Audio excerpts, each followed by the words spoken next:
Pamela Savitri akui bucin hingga kirim foto seksinya.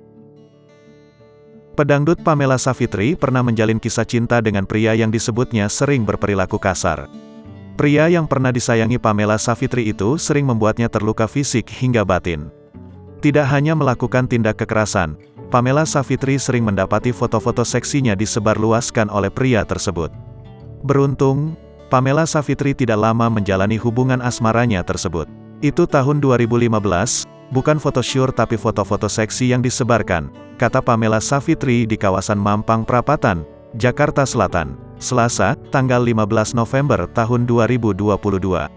Pamela Savitri yang kini berusia 25 tahun itu mengaku sering berpose seksi, terutama setiap akan tidur di malam hari.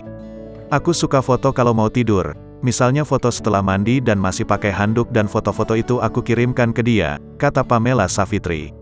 Tanpa disadari, foto-foto seksi Pamela Savitri itu sering disalahgunakan oleh mantan kekasihnya itu. Setiap kali berantem dan mau putus, dia selalu mengancam menyebarkan foto-foto seksi itu, ucap Pamela Savitri. Ia sengaja merahasiakan identitas pria yang kini jadi mantan kekasihnya. Pamela Savitri akan memberikan semuanya jika sudah menjadi bucin.